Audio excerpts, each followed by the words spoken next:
As far as the impact on the coalition dynamics is concerned, how might this entire seat-sharing arrangement affect the coalition dynamics within the NDA, particularly between the JDU and the BJP? Because as we have been mentioning, the JDU would have been expecting to be the number one party rather than sharing the equal number of seats with the BJP.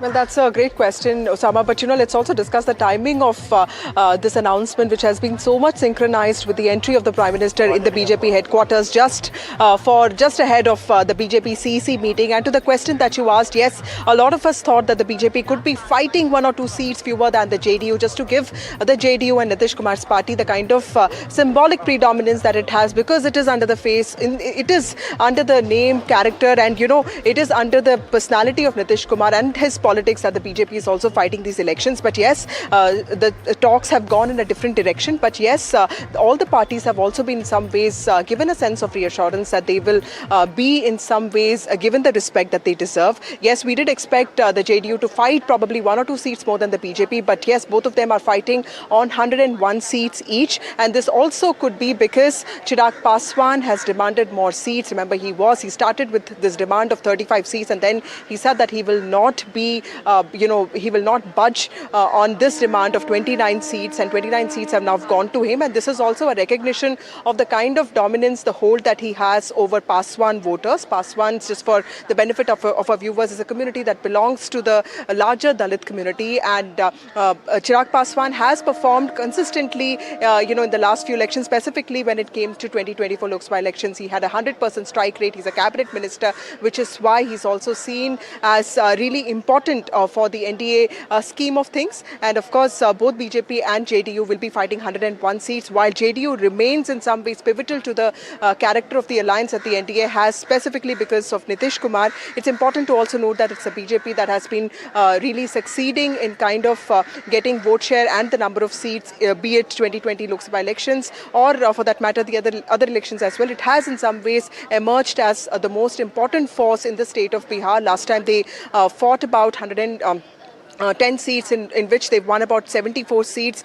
as opposed to the JDU, which fought 125 seats and it could just get about 47 seats. HAM, on the other hand, which represents the Musahar or the Mahadalit community, Jitanram Manjhi has gone back to Patna. We are told that, there are negotiations going on, and we just spoke to one of the office bearers, and he is very clear that the party, the number of seats is not important. It is the kind of assurances that have been given to the HAM that will be important. And these seat sharing alliances also reflect in other ways in terms of the kind of adjustments that comes when it comes to MLC seats or Rajya Sabha seats or posts within the state or the central cabinet. So those things remain hidden from the eye for now. But as of now, what we understand is that seat sharing in NDA is complete. The announcements are out, and the CEC meeting of the BJP is going on, and the first list of the BJP is expected within the next few hours. Right, Vasudha, speaking about the BJP and the JDU.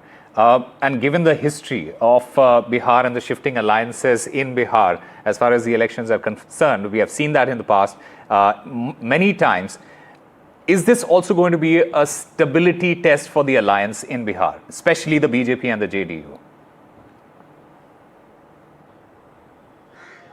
Well, that's right, Osama, because the whole campaign is centered around this narrative of continuity and stability versus this quest for change, this quest for badlav, which is what Nitish Kumar, which is what Tejasvi Yadav of RJD is also talking about. There's also an X factor in the name of Prashant Kishore's son Jan Suraj party this time.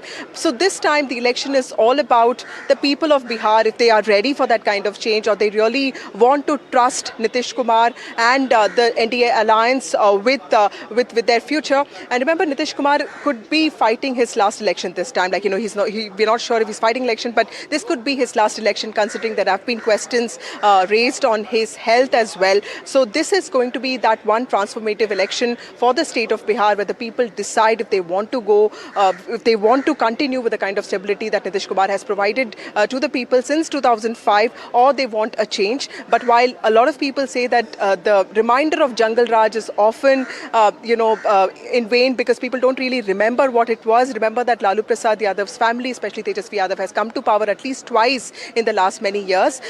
So there are these glimpses that the newer generation has also seen with respect to what RJD rule is. So it of course depends on the kind of issues that they raise. Are they going to raise issues like unemployment and of course jobs, something that Tejasvi Yadav has been harping on since the last many years, and he made a fresh appeal, saying that he will promise one government job per household as soon as the government comes to power. So clearly the opposition has made it all about Badlav, while the NDA is in some ways insisting on continuity and stability that it has been able to bring about under the rule of Nitish Kumar. Let me also go across to my colleague Prabhakar Kumar. Prabhakar, speaking about the LJP here, because these are interesting dynamics. The LJP, Chirag Paswan, they have been quite vocal about when it comes to their criticism of the JDU, the Chief Minister himself, and this is on a number of occasions. Can we call the LJP, the number of seats that the LJP has got, are they the clear winner here? Because they were pretty adamant on getting at least 25 seats, a minimum of 25 seats. They've got 29 to fight on. No, see, 25 seats was what the BJP was offering them, and Chirag Paswan had started his demand from 45 seats. It was based on an equation that for each member of parliament there would be 8 MLA tickets, and that is exactly the formula which fits in for the BJP and JDU out here when you see the 101 figure. So he wanted minimum around 45 seats, then he stepped down to 40. But he has got 29, which is a reasonably good figure, because he was being offered 25 seats, and now the BJP has settled on 29 seats. See, Chirag Paswan here is continuing the political legacy of his father, who was a representative of the Paswan community out here. And as Vasudha was saying, Paswan community is known as a militant community within the Dalits. So they are important chunk of voters, and Chirag Paswan kind of politically represents them. So BJP at any cost did not want to lose that advantage of having Chirag Paswan in their fold. That's the reason why his numbers have been increased. The BJP and the JDU themselves have stepped down. But what is interesting is this -1 seat for JDU, which the JDU was very adamant about, because it was more of a tokenism actually to establish that the big brother role, the JDU will have a big brother role out here, which somehow did not happen. It mainly because of the Chirag factor, I would say, because Chirag's number of seats had to be increased. And we are seeing a step down as far as the Jitendra Manjhi's party is also concerned. He was adamant on 15 seats. He was being offered 8 seats. Now it has been reduced to 6. So they have all compromised actually, be it Jitendra Manjhi, JDU, or for that matter BJP, to accommodate the demands of Chirag Paswan out here.